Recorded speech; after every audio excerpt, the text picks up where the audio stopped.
Okay. Is on right? We live?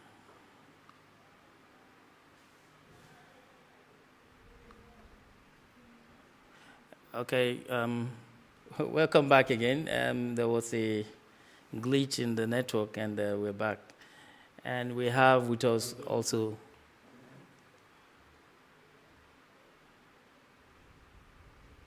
We have with us Dr. Islan that just joined us today, and we'll be having this discussion together. And let me hand it over to Dr. Islan as well.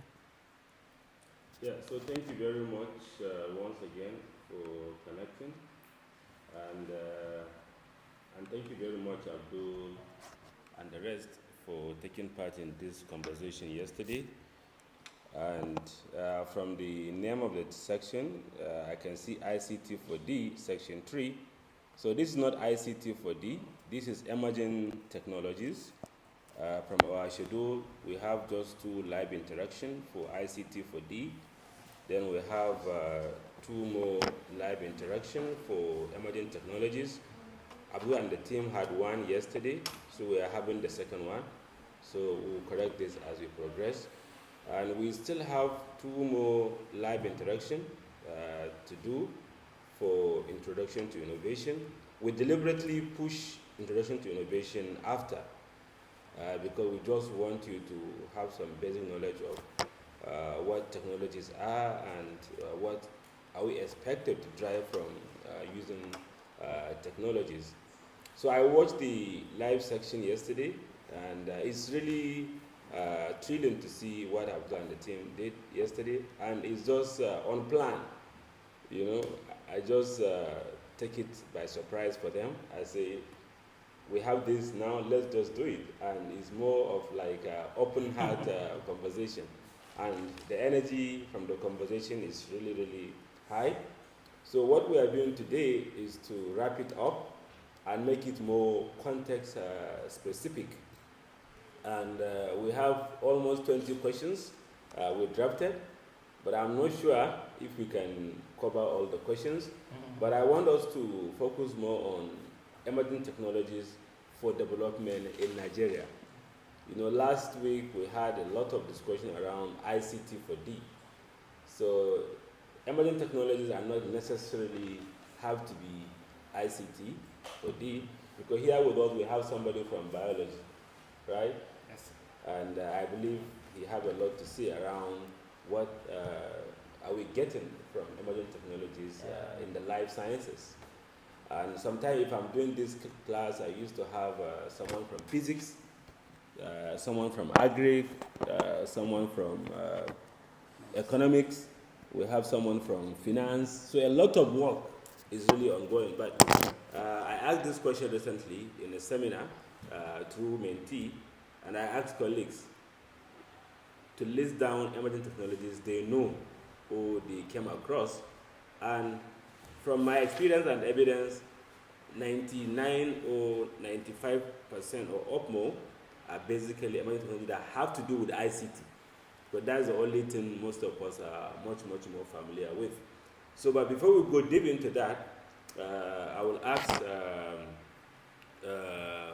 my colleague to the left, Abdul Hamid, to list down emerging technologies that are in life and health sciences.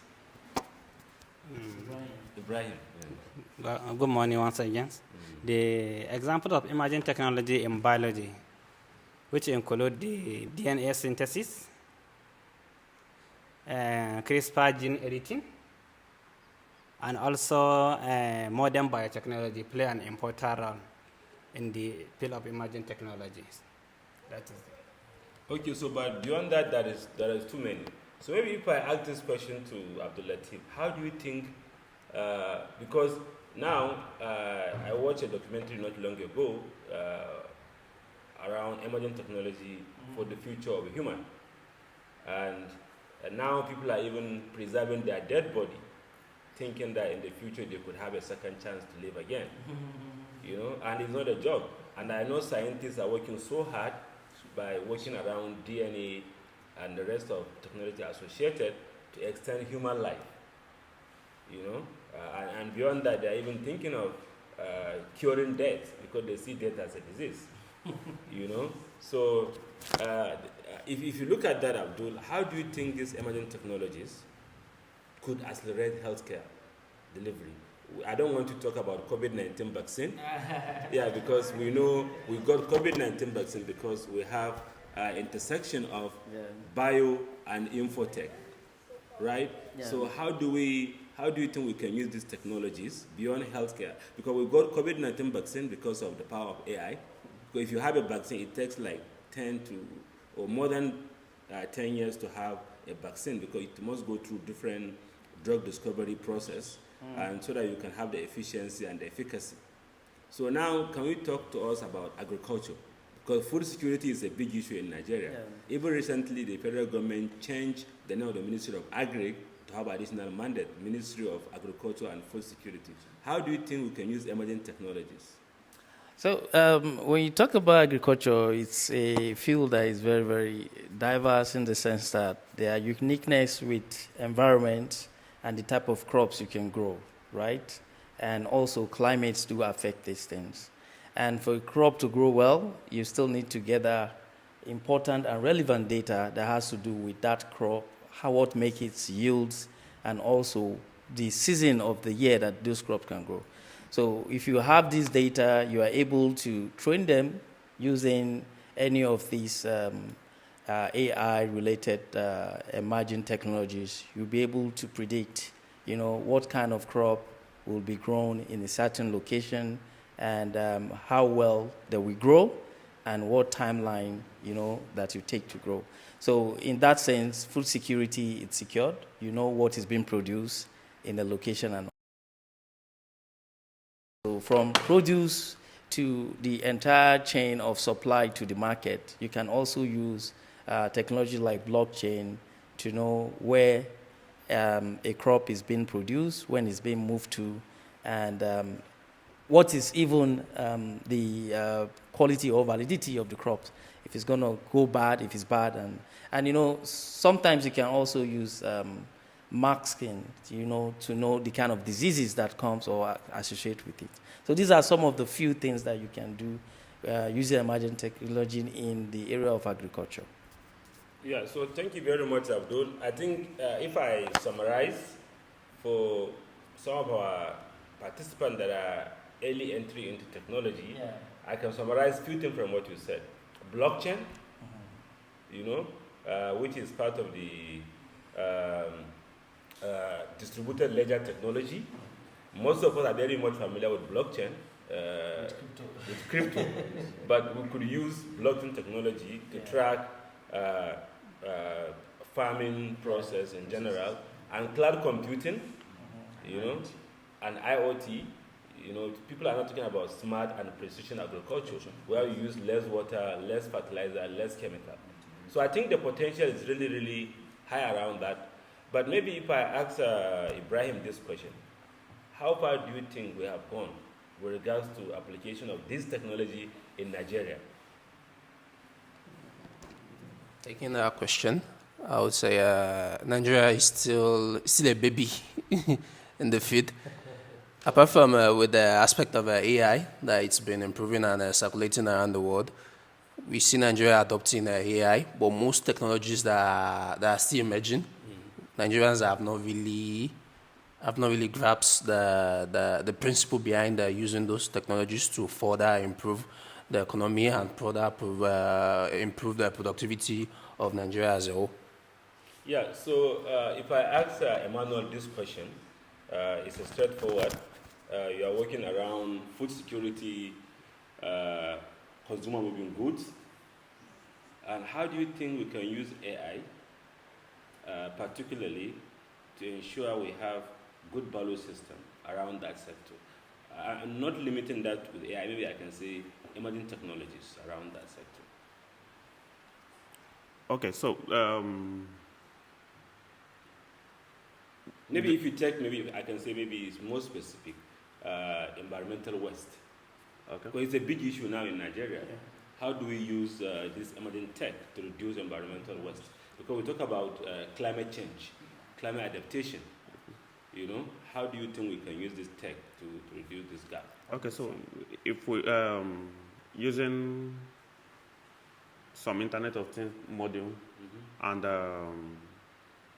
artificial intelligence, we can gather data based on temperature, emission. We can get like we can track the current weather, temperature of a place for, let's say, 5 years. And with that, we'll be able to make predictions. For example, you taught us that India in 2027 they will have water scarcity in India. So how did they know this?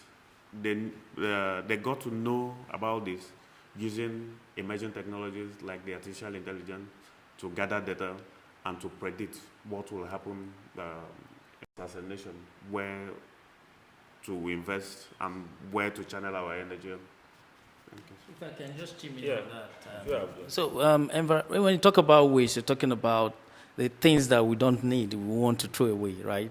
In some places, they do what they call the recycling, right? So, if you train the data that you have from, the type of waste that comes along, and you're able to train an AI model to recognize a paper from a plastic to a trash to whatever, and you have some kind of smart bins that when you come to throw them, this sorting can be done automatically, and you can easily remove the rubber for the rubber companies, to reproduce. The paper, you can easily, use them for the like of tissue paper and stuff. So you have smart devices that can do this using the combination of the training you've done with the data set you have, and also the sorting is done based on, the picture that they see coming into the trash. I think this will be another way that we can, sort out recycles and waste. Yeah. So thank you very much, Abdul. I think the discussion is going much more deeper now. So let's talk about Nigeria. Abdul Hamid. How do you think startups are taking advantage of emerging technology? Do you know any successful startup that break through? We're talking about unicorn. If you look at the unicorn ranking in Africa, Nigeria is not really doing bad in that regard. So can you give us any good case study? Because the essence of this program is, by the end of the program, the participants should be able to have opportunity to contribute to the digital economy. I think in the financial sector, Nigeria is doing very well in adopting emerging technologies, most especially in the fintech industry. We have companies like Andela, Flutterwave that are integrating online platforms and all of those technologies in order to streamline their activities and financial transactions. Also, we have companies like Paystack and Strive, which are also doing the same thing in terms of integrating technology with financial inclusion and all that. Yeah, so thank you very much. I think beyond that, even here at Bayes University, we have a very robust engagement. Most of the participants know Dominion. Dominion is a leading blockchain company in Africa. And we jointly apply and got this grant together. And they're here currently at Bayes University. And they have an office in London. They have an office in Riyadh. In fact, when you talk about blockchain in the entire African ecosystem, they are leading. And I always tell this story. The largest crowd we had at this university is when we had the blockchain summit. When we advertised, we got almost 6,000 people that visit our university within 3 days. And that clearly shows emerging technology is not something really new to Nigeria. And currently at this university, we are looking at the possibility of applying blockchain for environmental protection, as Emmanuel said. We are looking at the possibility of using emerging technologies to speed up agriculture. So we have ongoing work with the NCA, National Center for AI. It's a subsidiary of NIDA, National Information Technology Development Agency. They are partner of this program. And I think the next section we may have the DG of NIDA to talk to us around what Nigeria is doing to innovate with emerging technologies. So, and healthcare, here in this university, we have one of the world-class hospitals, and we are applying emerging technologies to improve service delivery, to improve effective patient engagement. And if you take mining, you know, it's one of the most expensive industry to operate. Early comers don't really go in there.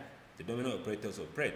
And we have seen how emerging technologies, remote sensing, AI, neural network, machine learning, being used to get the mineral resources without having to struggle, without having to go into very horrible excavation and mining process. With satellite, you can easily do that. And even recently, we have seen how military use satellite technologies to track and crack down the bandits, the militant who are blowing our pipeline. I think if Abdulhamid, you work with oil and gas sector, and maybe as we progress, you can share more of what you guys are doing with AI. I mean, we have seen how pipeline vandalization be reduced. In fact, to some extent, even in Amazon forest, you know, Amazon forest is very big. Yeah. I mean, I say this story all the time. If a tree is cut up at Amazon forest, before the end of the day, the government, the authority knows a tree is cut up. Because they are using what? Machine learning to learn if the tree is being cut up. So the potential for this ecosystem is really, really very high. So let me focus this discussion to one of the most important part, education. We are all working in education. 2 days ago, I participated in a conference looking at the EduTech in Nigeria. And I think on Tuesday, I gave a keynote speech at Federal Ministry of Education, looking at the possibility of using data. Data is an emerging technology. Data analytics is an emerging technology. It's an emerging issue that is ongoing. Dashboard. People are not used to dashboarding in many organizations, but now it's becoming something that you see in every executive's table. Number 3, you talk about GIS, Geographic Information System. National Population Commission spend huge amount of money through ESRI to invest in mapping and the rest of the geographic information system technology. So if you take education, Emmanuel, in Nigeria, learning poverty is as high as almost 90%. Globally, learning poverty is about 56%. So if for every 100 children you see or youngsters you see in the school, half of them are not learning anything in the school. In sub-Saharan Africa, it's 86%. Means only about 14% of our children are learning something. If you take Nigeria, it's almost 90%. And it's been excavated because of the insecurity in almost 10 states in Nigeria. And many schools are closed for over 6 years, some even as much as 7, 8 years, not open. As well as climate change. Many children are no longer going to school because their parents cannot afford to take them back to school. Then you talk about COVID-19, where we were rendered just useless. We have no action to do, no capacity, right? So if you look at learning poverty deep, in a state where I came from, Jigawa State, learning poverty is 99%, which means if you have 100 children that are going to school, only 1 out of them achieve the minimum proficiency level to solve a simple math and do a simple reading. And if you cannot read, it's a big issue. If you talk about machine learning, if you talk about generative AI, it's just reading. It's reading through the existing content. And it's giving us how to, based on the model, build within. So how do you think we can use these emerging technologies, not only AI, not only blockchain, because we have issue of out-of-school children. Where are they? In fact, I read a report recently from School of Africa and Oriental Studies. It's one of the London university system. They said in their report about 20 million children may never go back to school in Nigeria. It's a big issue. And if you have 20 million children not going to school or not going back to school, it's a big issue. But beyond that, you also have issue of not in school, not in employment, not in training. And that have to do with youngsters from the age of maybe 12 all the way to maybe 70. Because you could see many people have nothing to add in the national economy. Then you have issue of children that are in the school not learning. And the problem is children that are in the school not learning, they almost double children not in the school or children that left school. So how can we use emerging technologies to take back children back to school? And beyond that, how can we use these emerging technologies to improve relevance of the education, at the same time maintaining quality? This is a question for you. Maybe probably Emmanuel and Abdul can respond to this. Because I know Abdul is doing a lot around education. Education is a big concern, and the data is really, really shocking. First thing, before you can use a technology for people in the grassroots that don't know how to speak English very well, is a problem. So the first thing the emerging technology ought to do is to see how those English content can be translated into their local language for easy consumption. That's the first thing you do. So you don't need any kind of big thing to do. It's just to do the training, mapping the local dialect with the English content. And as they assess it, they're able to understand it, consume it, to understand it themselves. So that solves the first problem. The second thing is how you now create awareness around it, that what you're learning is actually something that benefits you. So awareness, which is to change their social understanding about what they think. Some people might think the computer is spying on them. So that understanding of, no, this is meant to teach you, to educate you, to take you from a point where you are ignorant to where you become learned. And when you create that, you bring that confidence in them and they begin to use. So content design specifically for their use, to move them from where you want them to be, right? It's what the emerging technologies you do. So you can start introducing them one by one. So you might not be able to do that with the kind of connectivity infrastructure we have now, but you have to devise a way of having something stored somewhere that they can easily access without even going to the internet or whatever. So I think this is one of the ways that you can use those kind of technologies. Okay, so I also think our database has to be improved from NIMC because these figures are alarming. And the question is, where are these people? We can't track them. We don't know their progress. There's no data showing their progress. So I will go back to AI. Using the Amazon forest, Dr. Rislan talked about as a case study for these kids, where we know that 1 million children were born between January 1st until December 31st from a particular state. We'll make plans for them, knowing that in the next 3 years, they should be at least in nursery 1.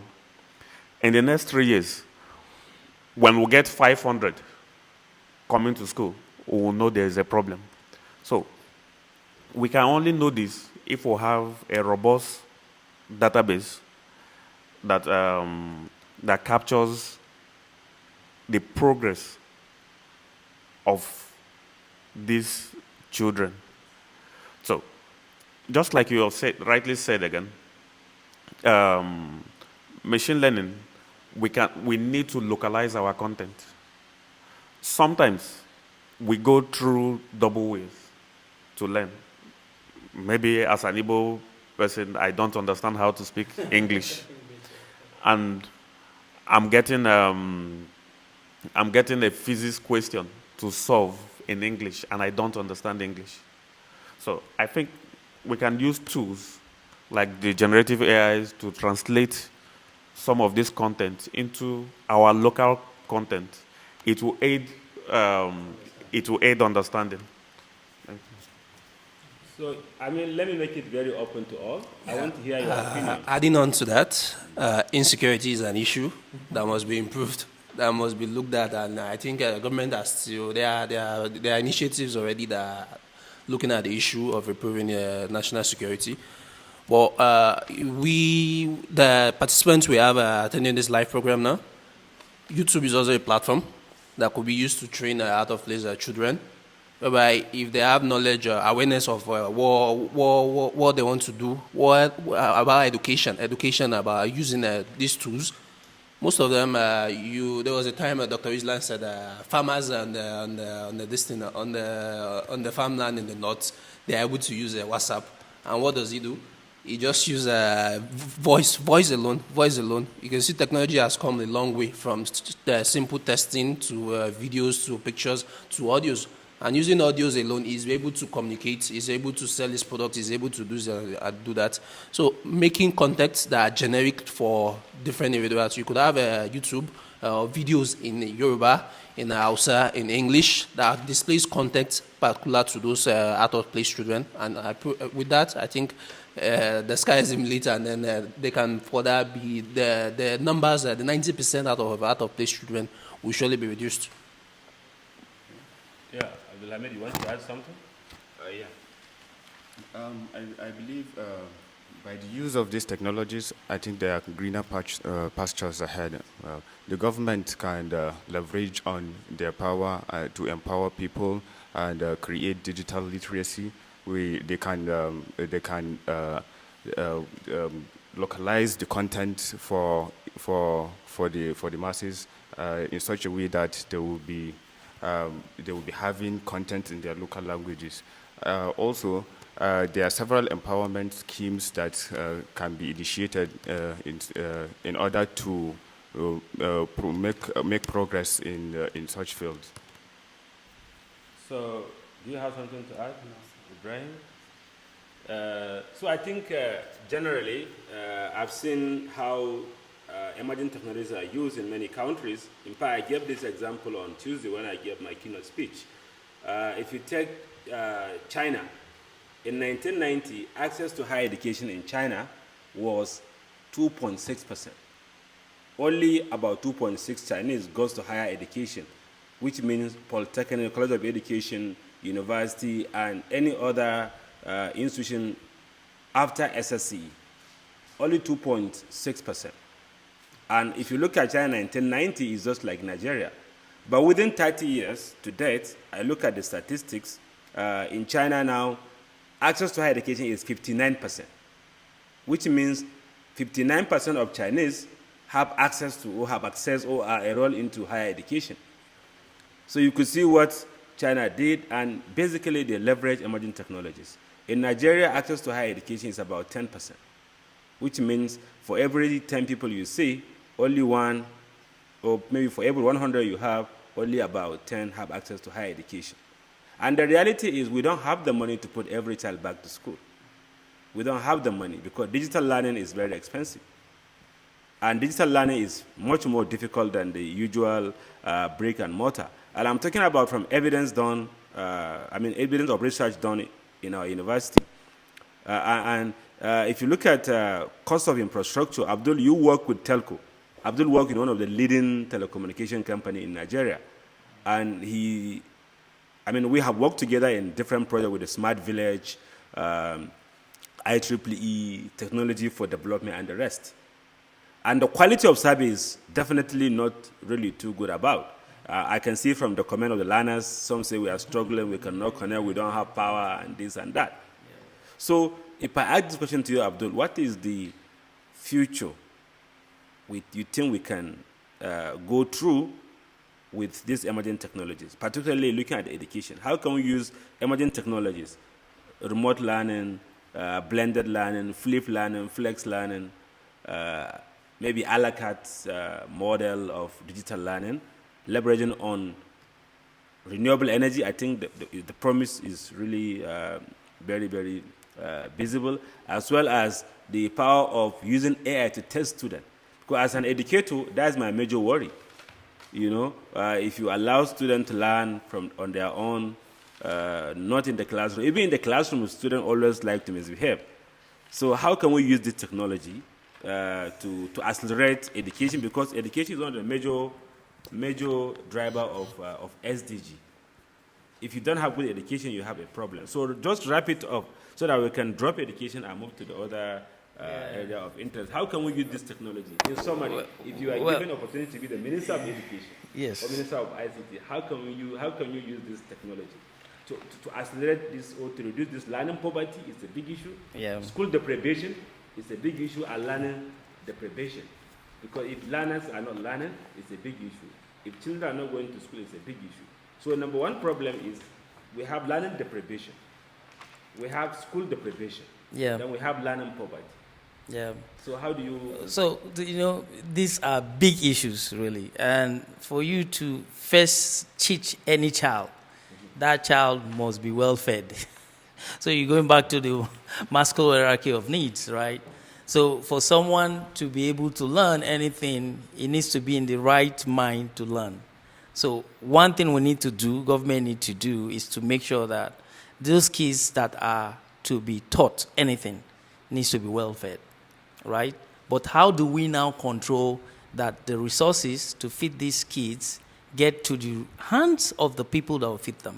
That's where technology like blockchain can be adopted, right? I'm giving Mr. A this amount of money, and it gets to Mr. A. So you track the entire chain, you make sure that it gets there. Then going further, infrastructure, all these gadgets needs to be in place. You cannot give everyone a tablet. You cannot give multiple people, devices to own. But there's something you can do.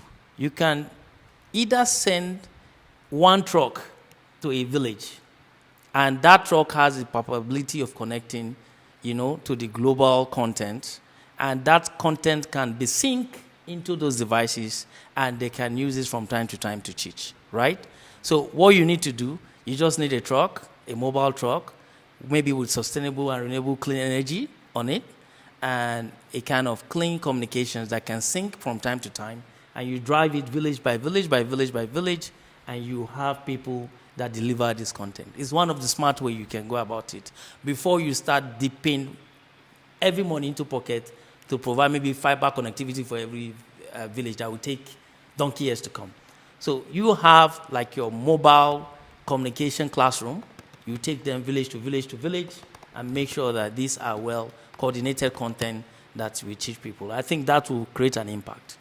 Yeah, so thank you very much, Abdul. I just did a simple Google search now, the cost of digital learning in the world, and the figure I got from UNICEF website is really staggering, $1.4 trillion. So that's the cost we need to put together to have digital education across. And I like what Abdul said, and what you said is not a fiction. In East African countries, when COVID-19 came, and even in Latin America, they combated the school bus as a digital hub. So they move around, the buses move around neighborhood, children connect from their homes, and they have tablets that they go along with. Then I like telling story. In Nigeria, there is a lot of effort done together. And you see, mind you, Abdul, even if you have the emerging technologies, our ability to use them is one of the major issues. And that's the focus of our discussion for the next 5 to 10 minutes. So if you look at the global indicators, Nigeria is number 4 in terms of technical know-how. It's number 4, and I have said this last week. And if you look at the digital learning ecosystem in Nigeria, and from our panel last week, I'm going to share the report with the participants, and I think I share with all of you in our emerging technology class.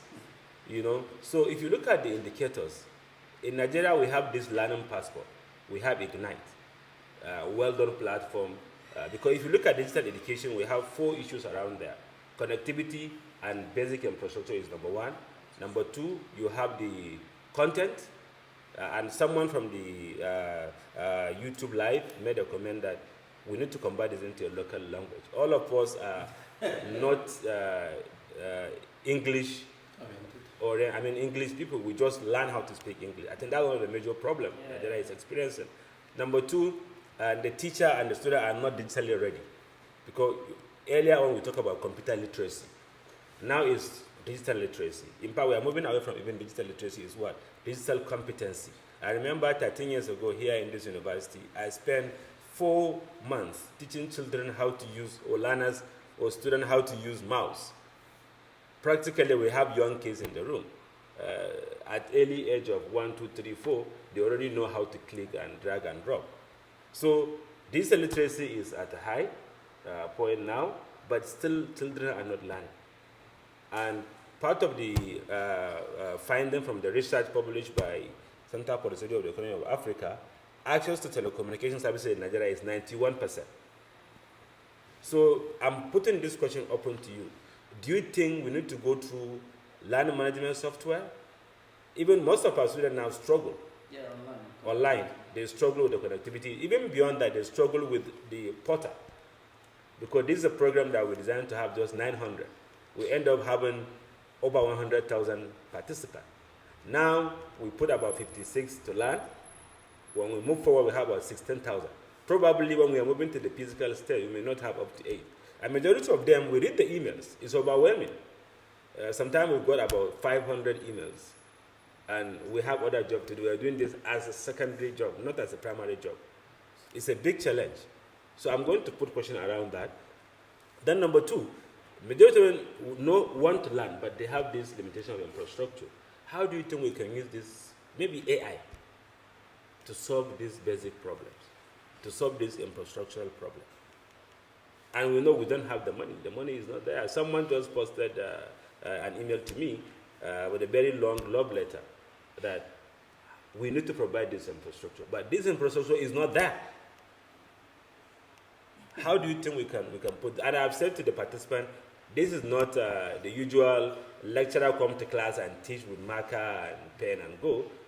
You know, we want to do things completely different. We want to hear your own opinion. And participant, if you can hear us, go online, post your answer for us. Want to see what do you think? What do you think we need to do? Because most of them, we have professors, we have vice chancellors, we have CEOs, we have innovators, we have civil society organizations from the participants. Just share your thought for us, please. Okay, for me, something comes to mind. For you to be able to solve this kind of problem, you stated that there's infrastructure deficit, right? So what do we currently have in these locations? Perhaps post office, maybe a transmission switch, right? These are hubs. You can take this as a hub, right? And what do you do with an hub? Try to focus on the hub alone. How did this hub get the content that you want to impact to a certain community? We do elections in this country, and you have people travel to almost every part of the country, right, to conduct election. You take this place as hub. And this hub is where you focus on dealing the infrastructure problems. You have technology like FSOC, you have white space, TV white space communications, you have optics, right? This hub must not have problem. So the people to learn, how do you solve their problem?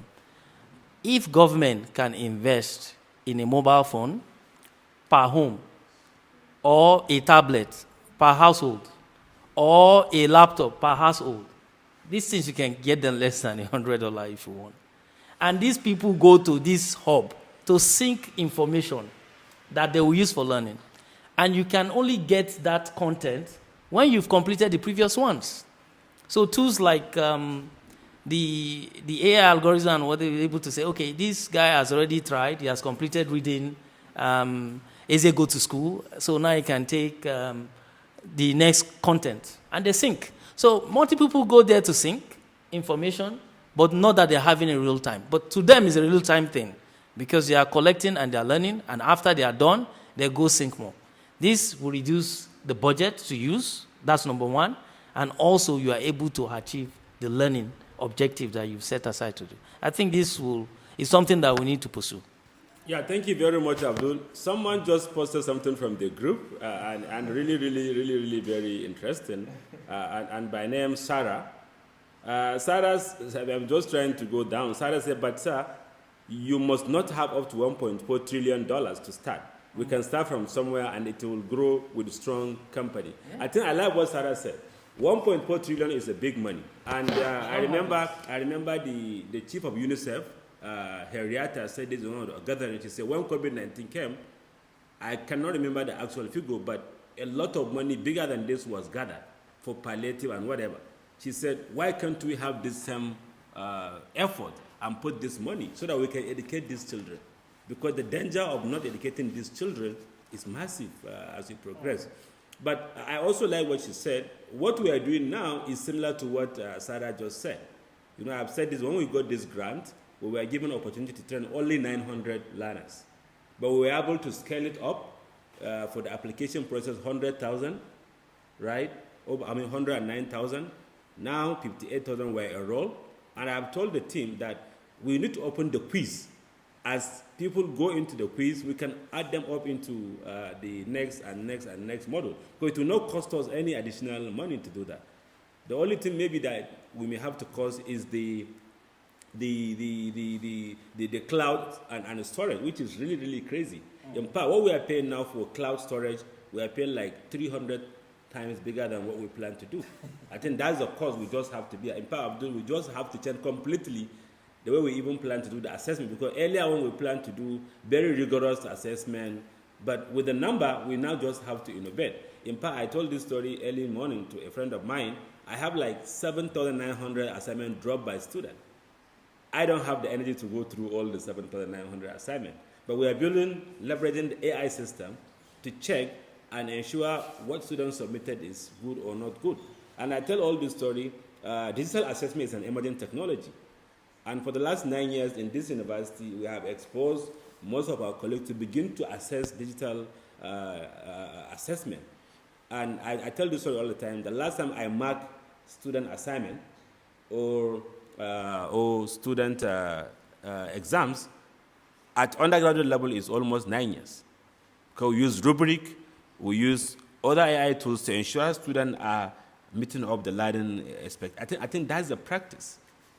And it's something in many universities all over the world, a lot of investment has been done. But the problem, again, is this AI or data or whatever is embedded into our privacy.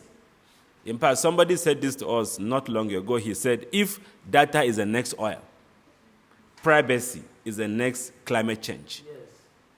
You know, Google knows much more than what we know about ourselves. Google is tracking us, is taking every bit of our data, is embedding into our privacy. And I have to say that I like telling stories. We are currently doing a research from a grant we got from Notre Dame University in the US, looking at the AI ethics. Because if you have data, you have cloud computing, you have everything put together, a neural network, this machine is leveraging on what he or she has been, because I have to make this. Some of this neural network have already identified themselves as a she or he. Yeah. So how do you think we can maintain learners' privacy, at the same time maintain learners' data, at the same time putting everything within the context of AI ethics? Because AI have about 7 dimensions. AI ethics have about 7 dimensions. Impartiality, accountability, privacy, and the rest. So how do you think, because if you talk about Nigeria, I like making this our reference to Nigeria. We have the Data Protection Act in Nigeria, very robust act. Then we have the Data Protection Agency. And we have the National Center for AI. And just this morning, I had a chat with Ajala. He's the new head of the Center for AI and the Robotics, trying to put an invitation for him if he can join us in the next section. So we have the Data Protection Act, very forward-thinking in Nigeria. We have the Center for AI and Robotics. And I think from the 15 to 18, Nigerian government is assembling 150 top AI experts in Nigeria and beyond to discuss about the future of AI. I think we are going in the right direction. So maybe if I ask this question to any one of you, what are the tasks or programs put together by the private sector to ensure they are matching with what government is doing with regards to leveraging on emerging technologies? And we also have the Center for Biotechnology, right? It's one of the Nigerian agency regulating what to do and what not to do with the biotech. We have the Center for Space Research Agency, right? We have the NICOMSAT. So in reality, Nigeria know they carry last. So what private sectors are doing with regards to this ecosystem of emerging technologies? It's an open discussion to all of you. And also to the participant. I know we have many medical doctors that are doing this program. We have lawyers, we have top professionals. Please Put your thought for us. It's an open discussion. You want to start? what? Yes, sir. Okay. So the Nigerian university are more advanced at understanding what talent look like, and also improving access to facilities, social mobility, and increased creativity. The increased diversity result in a more creative and innovative workforce also play an important role. And also the academic researchers is an instrumental in giving more and more information about the companies or competitive. And also it can incite to develop new ideas in some and also it can lead to creation of spin out of the companies. And also increasing collaboration in the form of spin out and specific partnership between the private sector and the university researchers teams could resolve some challenges. Thank you. Yeah, thank you, Abdul. So private companies, I know I've seen IBM come in Nigeria, launch the Digital Africa platform that gives opportunity to Africans to learn any emerging technologies, program, and get badge and certificates, right? So this is one way that such companies have come. Microsoft too, right? Cisco. So all these companies have come to launch programs in line with emerging technologies for free. Here in Nigeria, it's accessible. If you go online and you go to Google and you put, I think there's these courses that Google have put together that you can learn anything from anywhere at any time at your pace, right? They've invested in the cloud. They've invested in everything that you need to succeed. If you have the passion to do so, it's available. So they've gone a long way. And I've seen companies like MTN, Airtel provide chargeback services where they give you free SIM card and you're able to access content. You understand? If you're not browsing or doing Facebook or whatever, you can access educational content for free without needing to buy data. So I think they've tried to, complement what government is doing. Yeah, thank you very much. So I have few comments coming from the participant. Very interesting comment. I'll suggest if colleagues can really go in there and see. And Abdul, I wanted you to say what your company is doing because in terms of telco, your company is number 2 or 3. Okay. I know there is no ranking, but I know the internet we're using now to do this program is coming from Abdul's company. So what we've done is to try to do what they call clustering. We cluster all the institutions in Nigeria, really. And those institutions that are like 5 kilometers to 10 kilometers away from us, we connect them. We've connected Bayes University. We've connected Nile University. We've connected many other universities like that, and we're still going. So we've done clustering. We've mapped them. And now what we want to do is to go down to the grassroots, which are those infrastructure that we have that is closer to this school. And we'll provide subsidy for them to be able to, connect to us. And we'll provide much more what they can get, to get the education going. I think this is one of our CSR. And perhaps we're even doing other things that has to do like delivering lectures in schools. The experts within our company do visit school and deliver free lectures to university, to school, and even partake in their STEM education program, where we bring in the gadgets and everything to make sure that they get the right learning at the right time.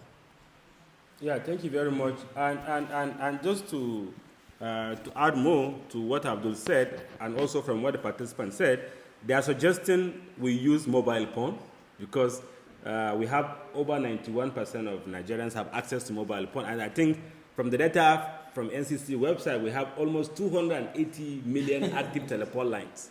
So much bigger than even the number of Nigerians. And WhatsApp users are incredible. So I think that's why we focus this learning to be done by Telegram. And I think Abdul can confirm to us, the learners are more engaged in using Telegram. Because it takes time to log into the portal. And someone said this, that can we make this for learners to learn at their own? Yes, learners can learn at their own pace. This live interaction is not compulsory that you must attend, but it gives you opportunity to ask questions, to interact with us. And as you know, after this engagement, we share the video in your platform, and we can see many people are accessing that. But going forward, someone mentioned things like LinkedIn Learning, IBM Learning, Udemy, and even this learning, we have Coursera. NIDA generously gave us Coursera license. We have about 4,000 Coursera license. So most of our participants that scale through the first stage of learning, that are not coming to learn with us in our campus or in our physical location, we will enroll them into Coursera Learning so that they can learn as they are learning with us online. And at the same time, we are looking at the possibility of expanding the physical presence. For now, Jigawa State government generously supported us, and they are taking 1,000 youngsters to be trained in person, and the government have made commitment to add 3,000 learners into the learning scope. Because from the application, we have about 4,000 learners from Jigawa State. Kaduna State government is talking to us for a possibility of having a physical learning. Katsina, the same thing. So we are looking at expanding that, but believe me, learning can happen much better online than even in person, because there is a lot of innovation in the digital learning and digital education. So, and someone mentioned WHO, someone mentioned private sector doing well, and someone mentioned blockchain for healthcare. So I think we'll put this on hold and move to the next phase of question. Corruption is one of the major problems in Africa. I remember last year when I had my class, I asked the participant, what are the major issues militating in Nigeria? The first visible thing we see is corruption. You know, and I've seen how many countries use this emerging tech to completely eliminate corruption to some very minimal level. And I always talk about UAE and procurement. Is one of the empire. Yesterday I had my class with my master's student, and one lady from one of the government agencies, she's working on procurement, and she was able to show us innovation around around procurement system. So, what are the emerging technologies do you think we can use to stop corruption in Nigeria? Do you think emerging can help us reduce corruption to a minimum? And this is an open question to all of you. So, which area of the government do you have corruption? Everywhere. So now I know before you even talk about the voting process itself that brings in these people, right? How do we fortify that? I think blockchain has solution to the problem of voting. When you have multiple people, unique identity, and everybody know who has voted, who hasn't voted, and that alone will solve that problem. So, number one, we're able to solve the corruption that is tangled around our electoral process with blockchain. And when you talk about the issue about transaction and stealing and all that, I think to some extent blockchain will be one of the emerging technology, and even AI, in the sense that frauds are able to easily, be detected. Forensic can be done easily with these machine learning tools. So once you're able to put this all together and implement them and have policy that make sure it works in the country, to some extent people cannot loot or steal money from the public coffers easily. And even taxes will be well, efficiently managed and reported for than for anyone to just deep pocket and just move it somewhere else. Yeah, so thank you very much. I've seen very interesting comment coming from Gold Platinum Construction Limited. He's not the participant, but he uses his company's Google account. He said, in the area of geology, emerging technology can reduce illegal mining by making use of GIS, satellite, remote sensing. It can also reduce the lack of water in some part of Nigeria. I think this is exactly what Emmanuel said, and I shared this story with you in one of our lectures of emerging technologies. India, using the remote sensing, they discovered that they will run into water shortage in the next few years to come. And that's why they have to stop exporting rice. Because every bag of rice they export out of India, they're exporting 100 gallons of water. So with that, they were able to minimize the risks of if you don't have water in your country, it's really a very, very serious issues. I think someone also mentioned corruption influencing this nation. Yes, but that's why we are doing this program. And by the end of the 6 months of learning, most of the participants are civil servants, some are military, some are teachers. We could be able to take some learning from the program and develop a solution that could reduce some of our. In fact, one of the participants messaged me yesterday.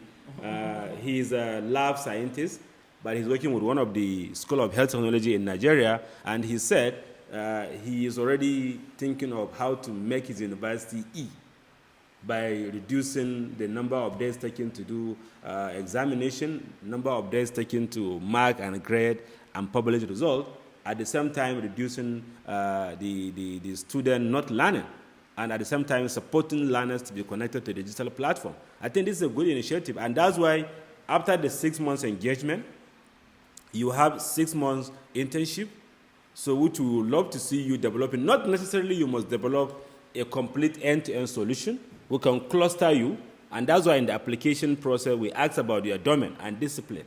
So we could cluster you into a different domain of expertise, then a lot can come out of that. And we have amazing facilitators. And I have to say this at this time, all these 5 gentlemen that you see here are my PhD students. And you know, we are looking, all of them have amazing idea. The energy around them is massive, and the interest is massive, and this is wicked. And we didn't plan for this. I say, can you just come and let us have this interaction? And they are amazing. They are doing a lot in their field. So going forward, Abdul, Emmanuel, Ibrahim, Abdul Hamid, we want to see more of you doing this, and I'm bringing the rest of the PhD students for a possibility of creating a cluster. And for the participant, if you have any genuine idea that you are doing that you think can support this program, feel free and just put it across for us. And we value your feedback. That's why last week we shared a questionnaire that we say, please, if you have any feedback, you have any suggestion, put it up for us. We'll be happy to take this. And I keep saying this, the title for this program is what? It's ideas. And if I ask the colleague, what is ideas? It's innovation in the development and the effectiveness of skills acquisition. So we have to innovate. We have to be effective in what we do. And if there is anything you think is not good, and we just have to throw it out. And that's generic characteristics of emerging technologies. They are not cast in stone. As you progress, you keep changing, you keep modeling. And that's why even the leaders, Microsoft, they keep changing their Windows operating system. Just yesterday, I upgraded my Android mobile phone, and the possibility, the changes, the new features coming from that is massive. So if you take corruption, again, someone from the platform said corruption is not the major problem of Nigeria, which I think I still believe with what he said. Corruption is a symptom of some of our problems. But are we ready? How many of us are ready to take data-driven, evidence-based decision support system without having to go through emotion, through a sentiment? Because the power of AI, I truly believe AI can do much for us. In as much as I believe its danger is massive, but the possibility we could tap from this AI system is massive. But are we ready to take AI revolution? Are we ready to take the AI transformation? Because AI have no respect for gender. You know, usually in our society, you see this queue is for women. AI have no respect for that. AI have no respect for alpha. AI have no respect for bishop, for reverend father, for high chief.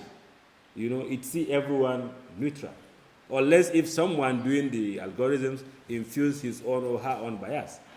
So how ready are you think Nigerians are ready to go through the usual AI system? Abdul mentioned election that happened in Nigeria. We have seen how INEC use digital voter register, where voters are registered digitally, where voters use their card to authenticate their participation in the election process. And probably electronic voting is also an emerging technology that many countries are thinking of implementing in their country. So let's have an open discussion. You know, I just want every one of you to maybe 1 or 2 minutes to say what you want to say, or maybe you can tell us things that we don't know before that we could drive from this emerging technology. I would love to hear things coming from your own bias or from your own area of expertise. And we had this robust discussion in our class. I think we met almost 9 times this semester. We were able to go through the ethics part of the emerging technologies, and we even have a book that we have that we share among ourselves, the emerging and the beauty of that book, Abdul, we will still share with the student. This book is almost 10 years old, but what the author said is clearly what is happening now in our ecosystem. So just have an open thought. You are expert in emerging technology because you are a PhD candidate and you are expert in your field. And how do you think this will interfere with Nigeria going forward? ICT. So ICT can play an important role to fight against the corruption by reducing the information asymmetry. I think it can also play an important role. Yeah, someone said blockchain can be used in election from the audience. Someone said, how can I be used to track the money in circulation outside the banking sector? How can blockchain be deployed to enhance free and fair, credible election? I think this is a good question from the audience. And someone, yeah, go on, please. So I think using AI, we can use AI for budgeting.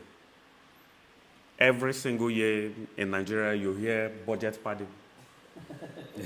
Every single year. So we need to accept that as humans, we have failed to present a proper budget that will prosper us as a country. So it is time to give way for the machines. So we need to look towards that direction. When we train these machines with our previous budgets, they will be able to come up with something concrete, with data-driven. They know areas where we have the poor concentrated.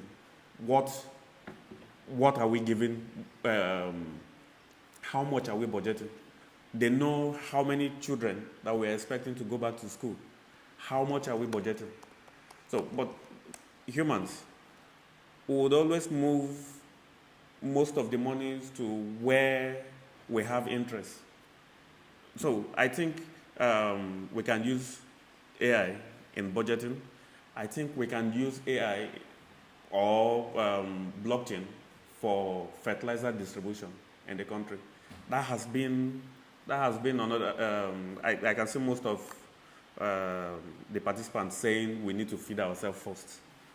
So when we adopt blockchain for fertilizer distribution, I think we'll get it will be more effective. Former Minister of Agriculture Akinwumi Adesina introduced something like that. Wallet. Wallet, where farmers can buy. Immediately he left office, I don't think that technology is being used today. So I think these are areas where we should focus our energy on. Thank you. Based on what Emmanuel said now, women are the main issue in the matter. Environment, corruption, various issues that are plaguing Nigeria now as we have it. We human beings, we are the main issue. And you said something now that machines should be given the opportunity to do, but we also have to limit the kind of control we give machines. We don't want to have issues of. I believe everyone watch movies. There's a movie by Marvel which deals with Jarvis and AI-centric machines that are giving authority, that are giving this thing. Ultron. It was a robot that was incorporated with the AI techniques and everything.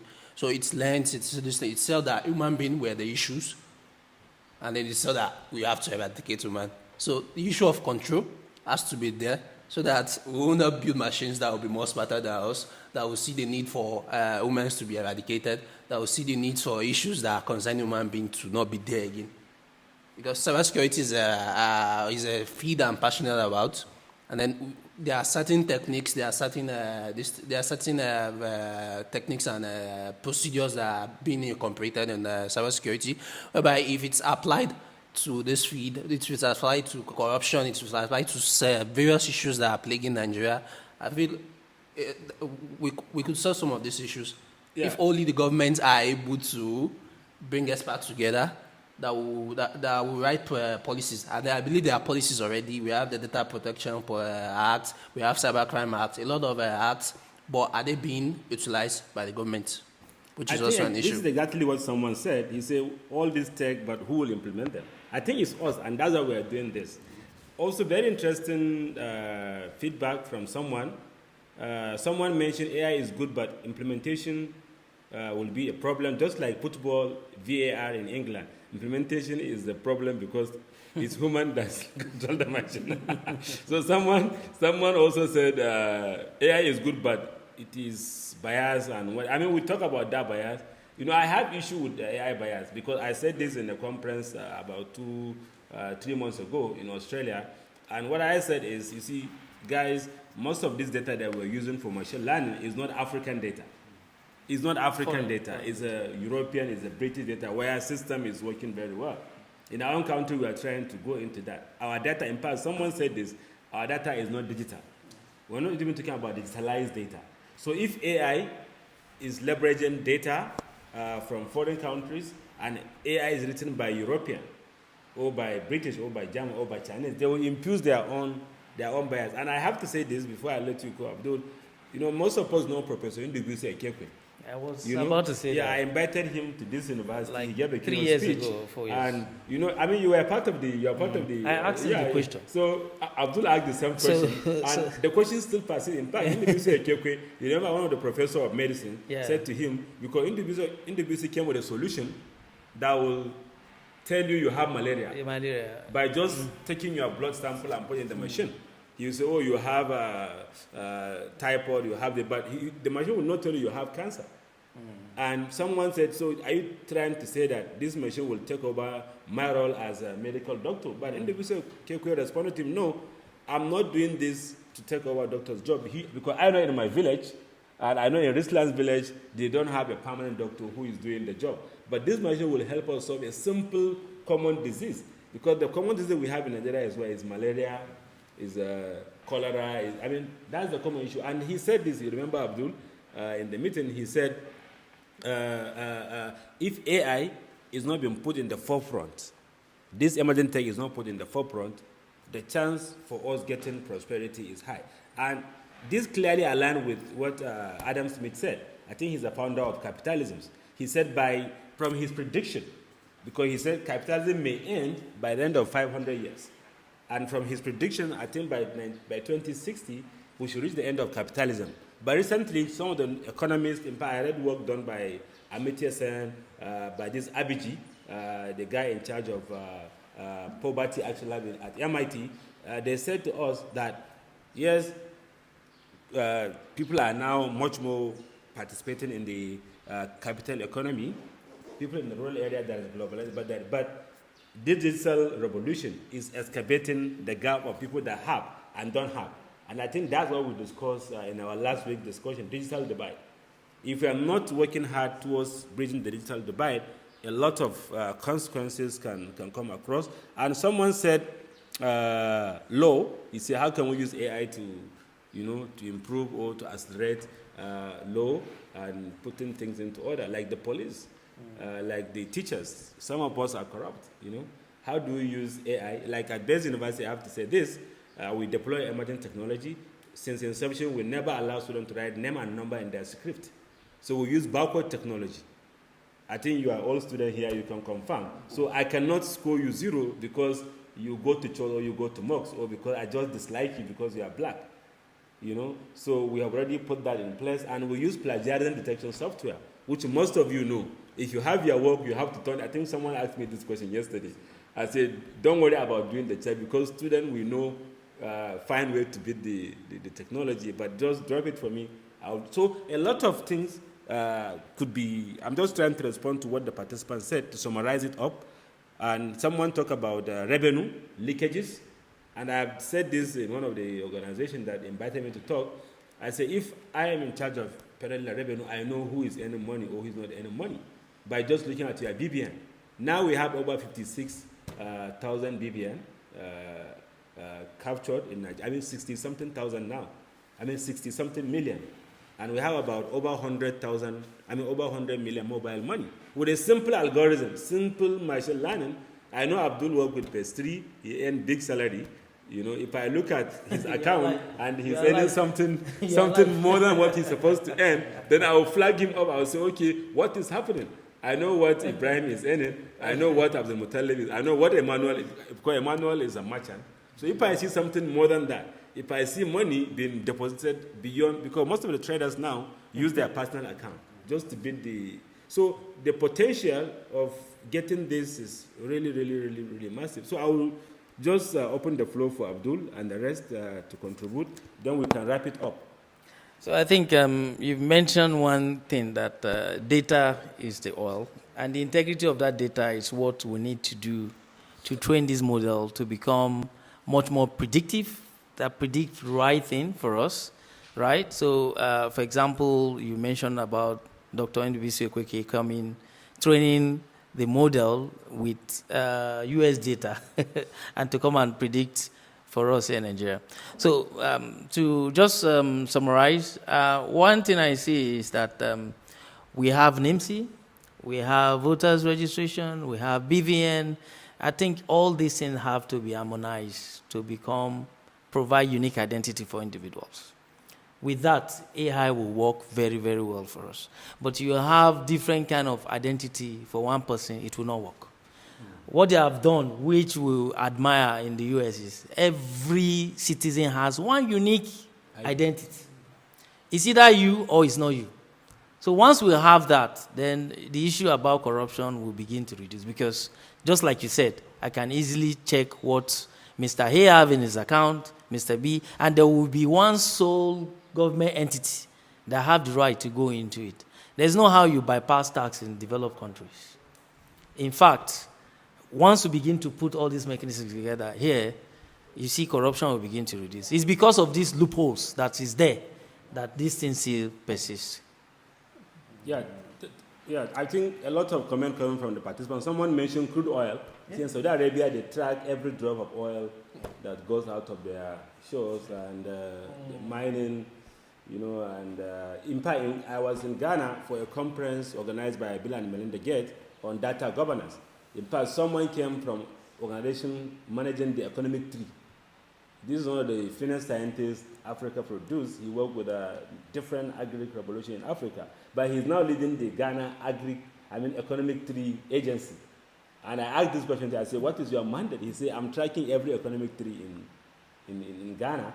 And, you know, this is coconut, this is mango, this is guava. So we are tracking them. And we are leveraging machine learning to know when next they will produce, so that we can have revenue properly, so that we don't have somebody going to cut our economic tree. So a lot of things and possibility are there out for us. So just let's take 1 or 2 minutes, just wrap it up, because I know Abdul Hamid have a class by 12:30. So we truly appreciate your commitment. Most of you are fasting, and I know this is the last day of Ramadan. Many of you spend the whole night doing night vigil, but you were able to make it here. And Emmanuel, you know, you are a big trader, so every hour for you count. Probably you have to shut down your business if you don't have a CCTV camera. You know, I always say, in fact, we didn't even talk about image processing. So the major area where we just need to do more. In this university, every classroom have a camera. And if lecturer is not in class, we know he is not there. And we're even infusing machine learning technology to the cameras to even count attendance. Because one of the major problems we have from the youngsters don't want to come to class. I'm lucky I have 100% participation, because most of you are mature. But if it is undergraduate class, I'm not sure I can see half of this. So this is an area where, and I think in Abuja, we could see a lot of camera installation going forward that have to do with the speed and even counting. Someone said to me recently that the federal government is counting how many cars come to Abuja every day.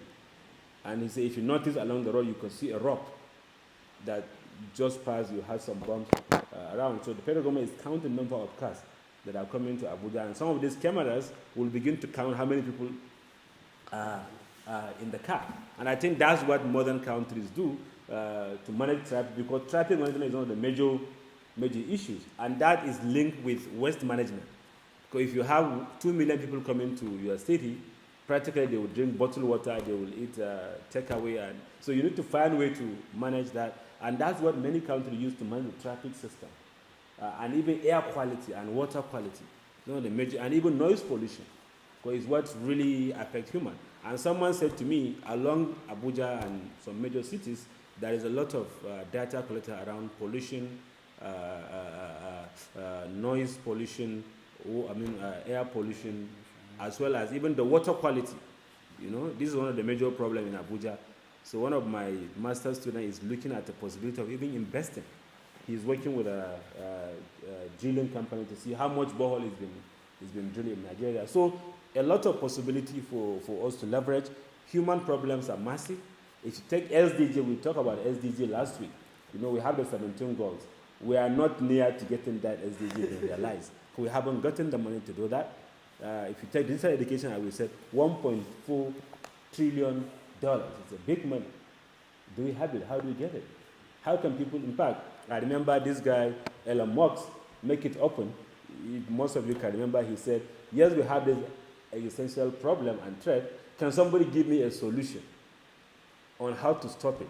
And I will be happy to put the money to begin to solve most of the problem. And up to today, I'm not sure he had a very convincing solution. And most of us that work around, Abdul, you evaluated over 500 proposals.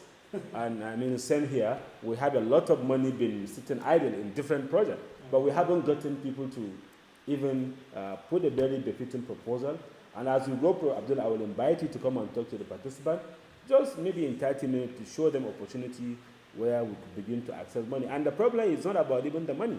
I had a chat with one of the head of the United Nations system in Abuja. He said, Islam, the problem we have in Nigeria is not about money. We have money to spend, but we are not spending the money. My spending limit is about 35%. But we want to see meaningful proposals that we can put the money into the project. And beyond that, what we spend, we need to begin to see impact. I think that's one of the major problems. And as we progress, I'm going to talk around logic model, where you could see inputs, you put it into your process, into your programming. When you have done the project, you should be able to have some output. But you cannot stop at output.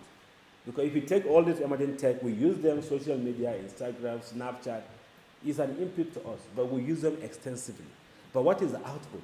Does that translate to outcome, or not giving us opportunity to even have a good sleep?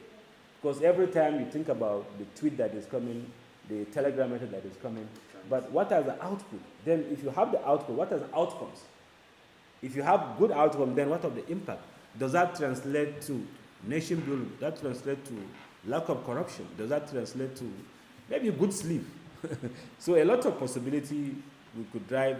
In fact, there is no sector that is not well been taken care of when you talk about the emergency. Even the woman frying akara, how can she have her akara been sold at the right time? I mentioned, in fact, in this university, I use one guy called Bala. He sells suya in this university.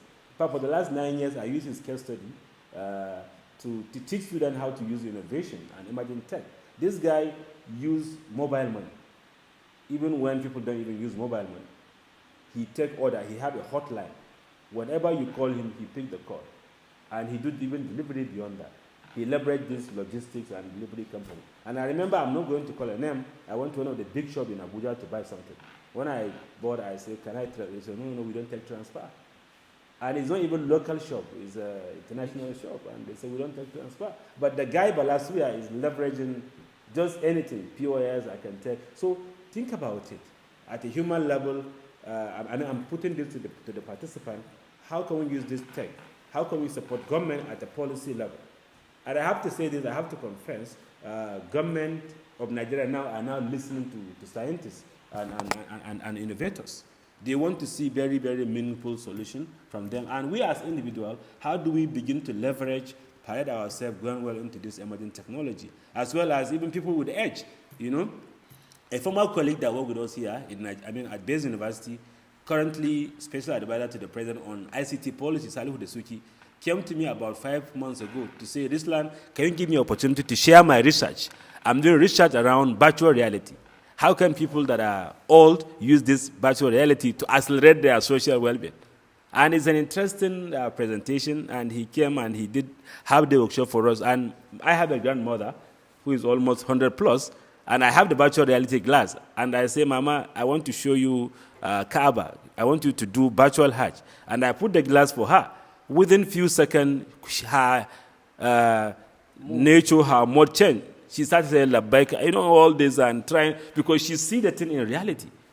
And we have seen how youngsters, how children are now using virtual reality to us, because we keep talking about France, Germany, the Great Berlin Wall, but we'll never go there. But with the virtual reality, with the augmented reality, a lot of possibility around that. I'm just trying to wrap it up. So the possibility, the opportunity to drive from this emerging tech is massive. But at the same time, we have to be very mindful about the privacy around our data, around our human. Because number one thing, we are human. We need to have that dignity. Humans need to have a dignity while we are exploring the emerging tech. So for the participant, please have an open mindset. Go to the internet, search things around emerging technology. We'll consolidate some notes from you. And I have to appreciate my participant. They generously agreed yesterday to put a note together for this engagement. So as soon as we have it, we'll add it up. And they agreed to come up with 100 questions that we can ask you to test if you really learn something from this engagement. And and with your permission, if you agree, you give me your LinkedIn handle. We'll share with the participants so that they can get in touch, and also your email. If there is anything the participant would love to connect with you and share with you, and maybe they can learn from your mentorship. Particularly, I know Abdul is doing a lot.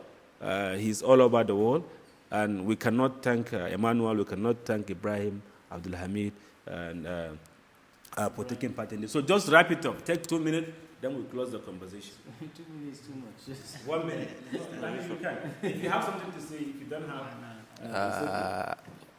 Everything we have been talking about since we started this program has been about, we've focused it majorly on data being the new oil. Because with data, various activities can be carried out. AI can work.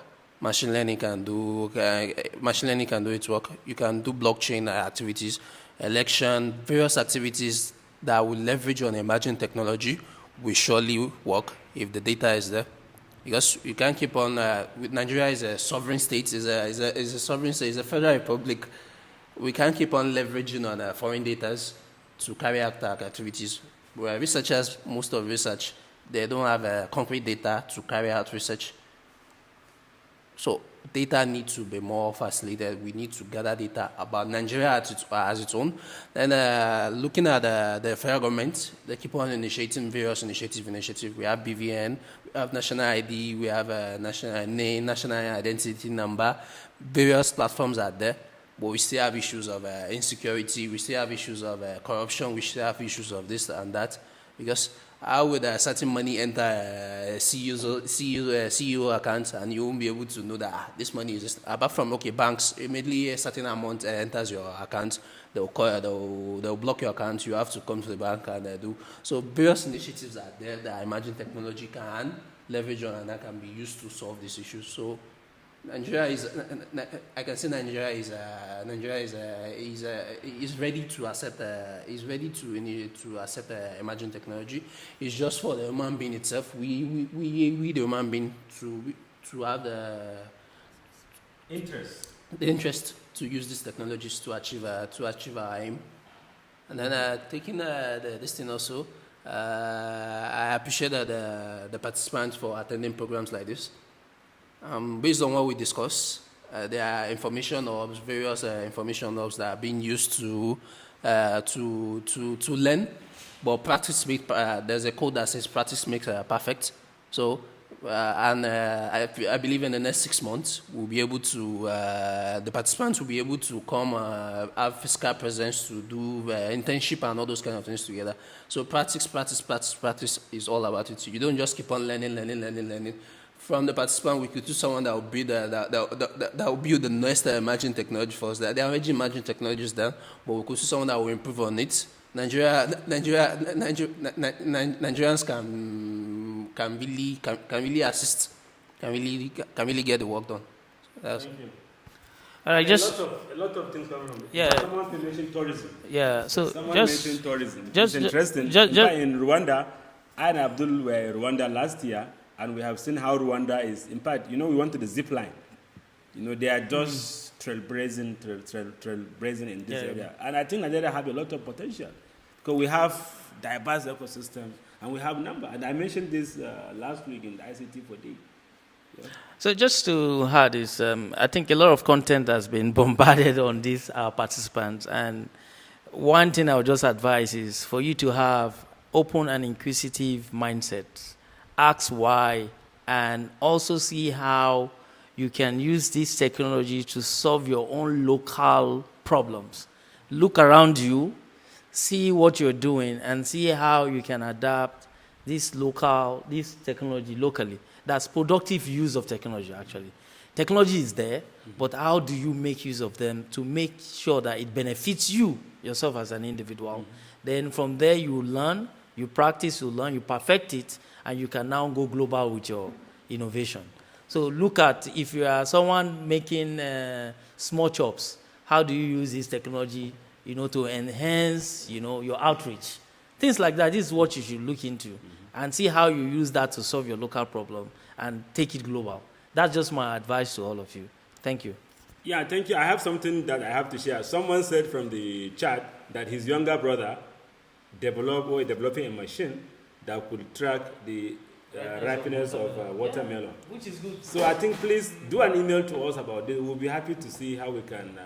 And someone mentioned she's working with a tourism and airline and ticketing system, but she's not afraid of AI. But you should be afraid of AI because the most money spent now for virtual reality and augmented reality is spent by the airline, Airbus, Boeing, and they are spending huge amount of money for a virtual tourism. Because in the near future, there may be no need to travel, basically, because we have seen how COVID-19 total the entire airline completely grounded. And many airlines are now even struggling to see how they can get back. And even virtual interaction, Hawaii, all these interesting places where people go and relax, you don't need to go there now. With your virtual reality, you can feel as if you are in Beverly Hills jogging, and you could even see all the artists. You could see, Even with, what do you call it, Google Maps now. Yes. With Google Maps, you can zoom to any city in the world, and you'll be able to walk around just as if you're there. So, and even in it's fact, I happening. always tell my students, go to Silverbird. You could experience even the virtual reality in practice. In fact, when you are watching your movie, when you go into water supply, they will supply the water for you. You have as if you are within the ecosystem. And even the surgery now. In fact, one of my boss said to me recently, he said, Rislan, my son enrolled into non-dissecting medical school in the University of Birmingham. You don't need to touch cadaver. No cadaver in the university. You could study medicine without touching cadaver because most of the surgeries that will happen in the future, they are not surgery that you need to touch or you need to cut the body. You are using laser technology and few emerging technology around biomedical and bioscience in there. And when I did the search, it's non-dissecting medical university, and some universities are really creating even the learning barrier. Lesson or something that you need to learn in 5-10 years, you can learn in 1 or 2 years because you have been immersed into the learning practice. Because maybe if I'm teaching programming, most of what I went to the university a bit long, when we are taught programming is by pen and paper, because there is no access to this technology.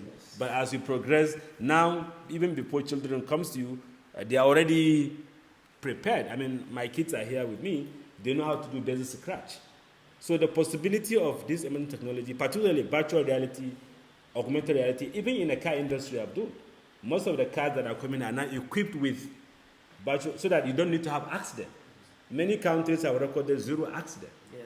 0 accident. Even suicide now, people can commit suicide in just 1 second. So the possibility is really massive around that. So just to say that I think for institutions like BASE and also government agencies, they need to invest in a plutonium. Yeah. You understand? I was in, let me just say, Arabic University of Science and American Studies recently in Alexandria, and the plutonium was wonderful. We're as if we're immersed in the entire Egypt's, civilization when a video was being played for us from there. So that kind of learning is what we should be looking into now, and it will go a long way, really. So I think we've exhausted time just more thing from this. Somebody said he's developing an app that will diagnose disease and even link you up with the hospital. So thank you very much, Emmanuel. One final word for you, then we call it up. Okay, just like my colleague well said, learn and implement. We need to start solving problems. Yeah. We need to start thinking about ideas, where to implement this. Mr. Abdul said we can apply some of this technology even in small shops. So don't just think about the sophisticated part of it. Currently, sir, in my supermarket, we use AI to generate OS out of stock list. Okay, so we can predict Salah is coming. We know items that we can sell during Salah. So we do this, and I can tell you, we are harvesting massive results as a result of this technology. So let's not think about it using AI to travel to the moon. Those are too complex. Let's start from the basic, and when we start from the basic, we'll be amazed at the transformation. Thank you. Thank you. I think a lot of good comment coming from the app. And I think I always say this, I'm involved in many startup ecosystem. We have done a lot around that. And my good friend Andrew, I'm inviting him in the next live section to come and talk with us. He is the president of Young Innovators of Nigeria. We have worked extensively over the last 8 years. So if you have a solution to sell, it will definitely sell. Don't worry about the government. I've seen many youngsters that got a breakthrough. You don't need government to really sell a solution. The problem is most of us have solution for a big organization. So always think small, think about the local grassroots problem, and provide grassroots solution. Definitely you have a possibility around that. So thank you very much all for coming, and thank you very much to the technical team for putting this solution all together for us. But before you stop, I have an information. So by now, if you log into your account, you should have 4 modules in your account. The digital literacy is a foundational course that all of you got enrolled earlier. We have about 56,000 students. Then the second module we had is ICT for D, which is over yesterday. So, but you still have opportunity to drop your assignment. We'll stop collecting assignment let's say by Monday. We'll stop taking assignment by Monday. Then we have the emerging technologies module now, which is currently ongoing. We started putting content for you.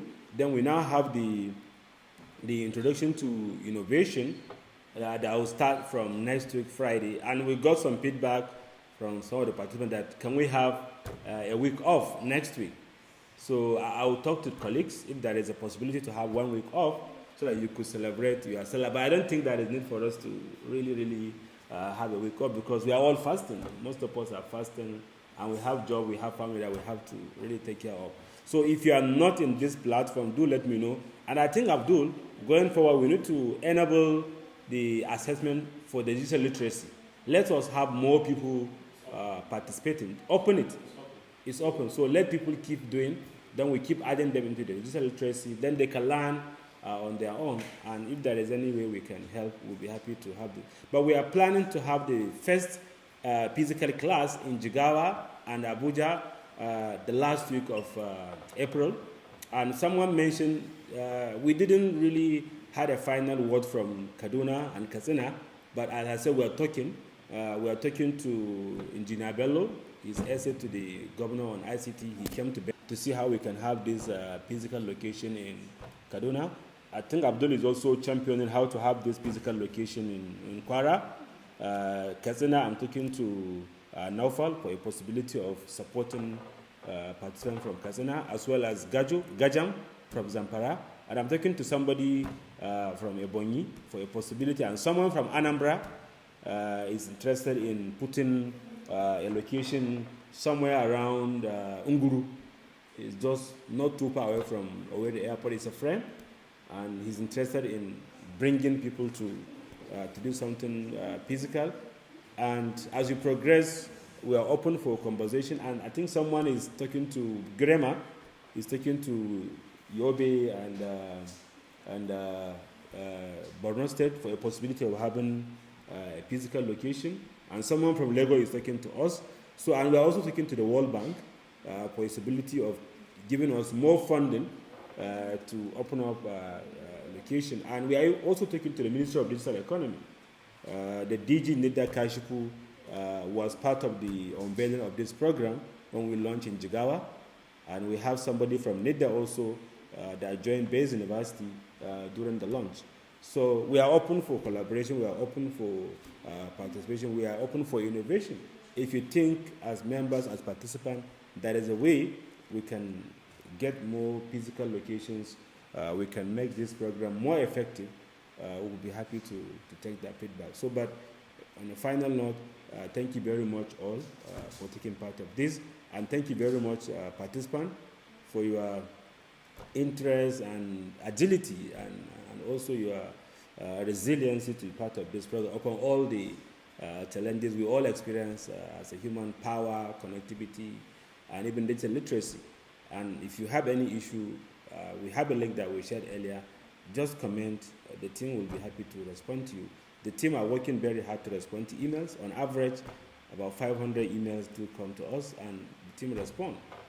So thank you very much. We'll close the section. And thank you very much, Endurance. Thank you.